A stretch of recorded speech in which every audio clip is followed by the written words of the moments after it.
हम लोगों ने अभी तक 12 टाइप देखे हैं और 13वां टाइप आज मैं लेकर आया हूँ। मैं हूँ AK गुप्ता। चलिए शुरू करते हैं। प्रश्न संख्या 34 में कह रहा है कि किसी वस्तु का मूल्य 10 रुपये प्रति केजी से घट करके 8 रुपये प्रति केजी हो जाता है।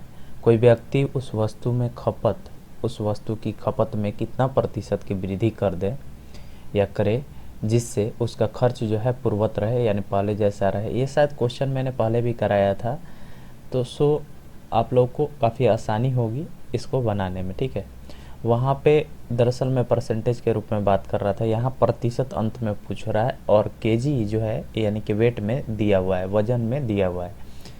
इसको सॉल्व करते हैं। किसी वस्तु का 10 केजी पहले मूल्य था, ठीक है, और पहले मैंने इससे पहले डिस्कस किया था कि 100 रुपया मान करके बनाता था, लेकिन यहाँ डायरेक्ट दे दिया है कि 10 रुपये प्रति केजी था, उससे घट करके 8 रुपये प्रति केजी हो गया।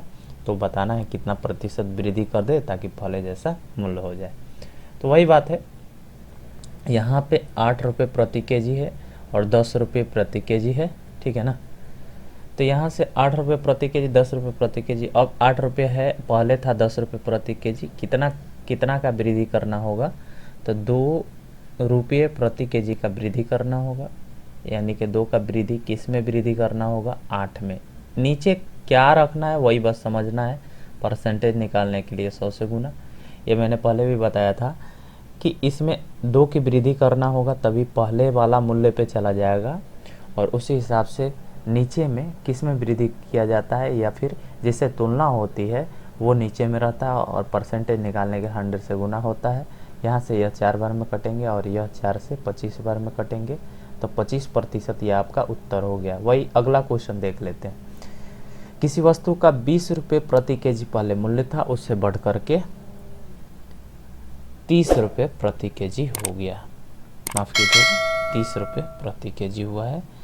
30 रुपये प्रति केजी हुआ है, तो यहाँ पे कहेगा कि अपूर्वत रखने के लिए उसमें कितनी प्रतिशत कमी करनी होगी। तो यहाँ पे दिख रहा होगा कि पहले वाला मूल्य जो है वो 20 है, अब का जो है 30 है, तो यहाँ पे 10 की कमी करनी होगी। नीचे में आप बताओ क्या होगा, 20 होगा या 30 होगा या फिर 50 होगा या फिर 100 होगा, क्या होगा।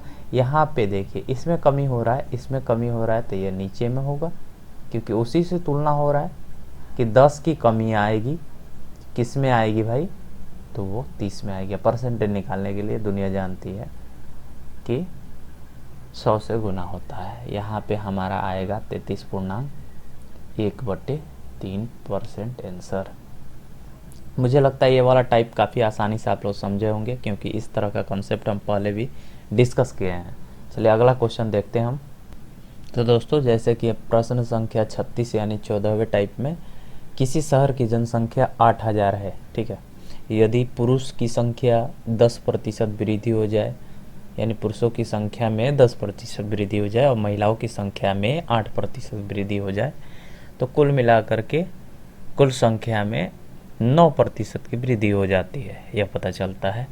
तो शहर में पुरुषों की संख्या और महिलाओं की संख्या बताना होता है, तो इसमें पूछ रहा है पुरुषों की संख्या क्या होगी।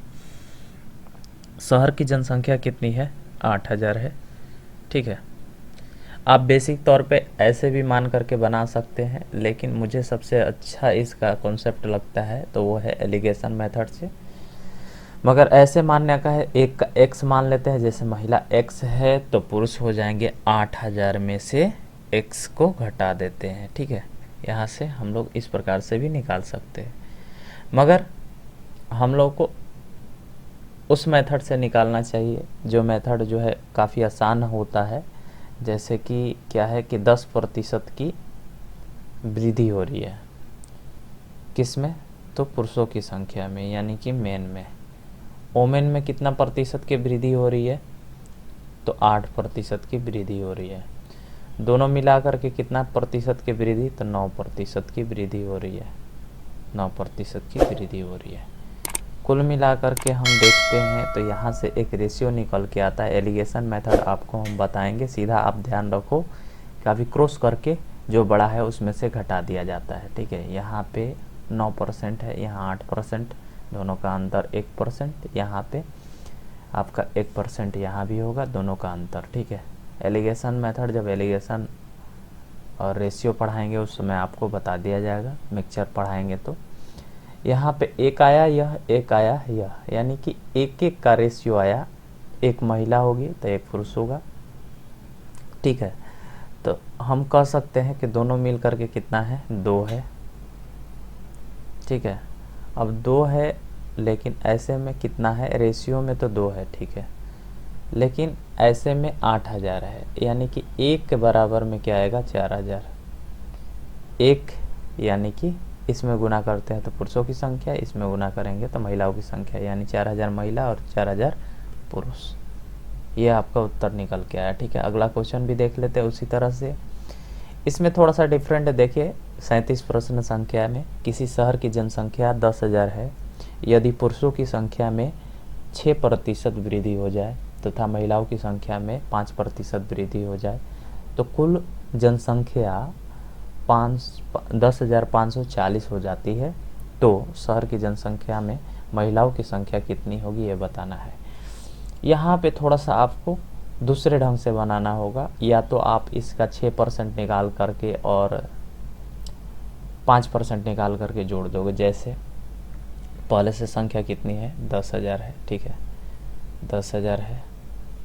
यहाँ पे अगर हम रेशियो के थ्रू बनाते हैं, यानी कि एलिगेशन लगा करके बनाते हैं, तो यहाँ 6% निकालते हैं तो 10,600 होंगे, और 6% निकाल दिए। इसका 5% निकालेंगे क्योंकि महिलाओं की संख्या में 5% वृद्धि और 5% निकालेंगे तो 10,500 होगा।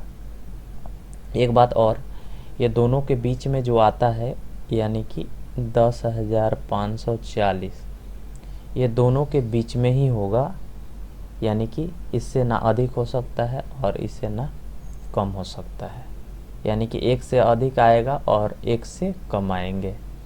यहाँ पे अगर हम अंतर देख लेते हैं, यहाँ 60 हो जाता है, यहाँ पर 40 हो जाता है अंतर। कटाने के बाद में रेशियो में आएगा 2 और यहाँ पे 3 कटाने पर आएगा। रेशियो आ गया आपका मेन एंड वोमेन का। यहाँ पे रेशियो आया आपका 3:2, 2:3। यहाँ से हम कह सकते हैं कि कुल मिला करके आपका दिख रहा है, तो यहाँ से हम कटा सकते हैं, यानी दोनों को मिला करके 5 है रेशियो का। ऐसे में 10,000 दिया है, हम कह सकते हैं कि यह 2,000 बार में कटेगा। 2,000 जो है एक रेशियो का आया, यहाँ पे अगर पुरुषों की संख्या पूछ रहा है तो 2 गुना कर देंगे, 4,000 हो जाएगा, ठीक है। और महिलाओं की संख्या पूछेगा तो यहाँ पे 2,000 से गुना कर देंगे तो 6,000 हो जाएगा। अगर महिलाओं की संख्या पूछ रहा है तो 6,000 उत्तर आएगा, ठीक है। तो ये रहा आपका 14वें टाइप को सॉल्यूशन और कॉन्सेप्ट। मेरे ख्याल से आप लोग अच्छे तरीके से समझे होंगे। एक आखिरी टाइप देखते हैं, उसके बाद में जो टाइप आपका रह जाएंगे वो किताब में भी देखेंगे। और कल से हम यानी कि अगले क्लास जो है वो आर.एस. अग्रवाल के परसेंटेज से स्टार्ट करेंगे। आर.एस. अग्रवाल किताब से ही आपको पढ़ाए जाएंगे। इतने दिन से हम टाइप परसेंटेज के पूरा टाइप को डिस्कस किया हमने। आर.एस. अग्रवाल किताब जो है जिनके पास में होंगे तो वो बेटर है, अगर नहीं भी है तो कोई दिक्कत नहीं है, क्योंकि मैं सारे क्वेश्चन को लाइव सॉल्व कराऊंगा, ठीक है। तो चलिए शुरू करते हैं। एक आखिरी टाइप, 15वें टाइप और आखिरी टाइप है यह, और प्रश्न संख्या 38 को डिस्कस करते हैं। इसमें कह रहा है कि एक परीक्षा में 36% विद्यार्थियों हिंदी में जो है वो पास हुए तथा माफ़ कीजिएगा फेल हुए हैं दोनों में, तथा 45% अंग्रेजी में फेल हुए। यदि दोनों में 22% विद्यार्थी जो फेल रहे हैं तो दोनों विषय में पास होने वाले छात्रों की प्रतिशत क्या होगी वो बताना है, ठीक है। तो दोस्तों इस तरह के प्रश्नों को हम आसानी से बना सकते हैं। देखिए इजली यूनियन इंटरसेक्ट आप लोगों ने शायद पढ़ा होगा, तो कुल मिलाकर के यानी कि टोटल जो है फेल की संख्या, अनुत्तीर्ण की संख्या यानी कि फेल हुए जो संख्या है वो निकालना होता था। तो हम यूनियन इंटरसेक्ट यानी कि दोनों को मिला करके और इसे माइनस कर देते थे, याद होगा आपको शायद। उसी नियम के अनुसार में इसे हम बना सकते हैं, यानी कि 45 और जोड़ 36 में से आपका टोटल 22 निकल जाते हैं। ये आपका हो गया टोटल फेल। टोटल फेल कितने आएंगे, तो माफ़ कीजिएगा, यहाँ पे जो है 36 और 45 मिल करके 81 होते हैं। 81 में से आपका 22 निकल के आता है, तो मेरे ख्याल से 59 आपका परसेंट होगा कुल फेल।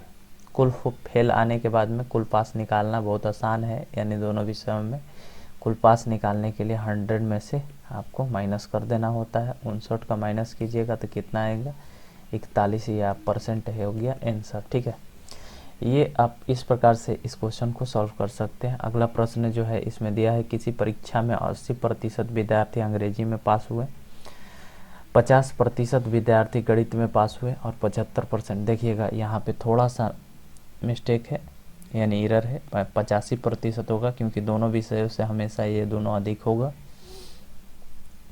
तो यहाँ भी वही रूल कि टोटल पास, यहाँ टोटल पास निकालना होगा। टोटल पास बराबर किस प्रकार से निकाल सकते हैं, तो फिर से वही 80 आप प्लस में 85 हो गए, माइनस 75 कर देते हैं, यहाँ से निकल के आएगा 90 हो जाएंगे। 90% जो है टोटल पास हुए, यानी कि 10% जो है वो फेल होंगे। हालांकि फेल होने वाले की संख्या 40 है, तो 10% बराबर 40, इसलिए कुल विद्यार्थियों की संख्या आराम से निकाल सकते हैं, क्योंकि कुल विद्यार्थी हमेशा 100% होंगे। यहाँ से निकालना काफ़ी आसान हो गया कि 400 आएंगे आंसर। 400 जो है कुल विद्यार्थी हो गए। या इस प्रकार से क्वेश्चन जो हम लोग बना सकते हैं। और जितने भी टाइप आपके रह गए हैं वो RS अग्रवाल किताब से हम बताने वाले हैं, तो वो डिस्कस करने में जितने भी टाइप आपका लगेंगे कि यह टाइप छूट गए हैं, उनको अच्छे तरीके से डिस्कस करेंगे। चलिए आज के लिए बस इतना ही, मिलते हैं अगले क्लास में RS अग्रवाल प्रतिशत के साथ। ठीक है, बाय।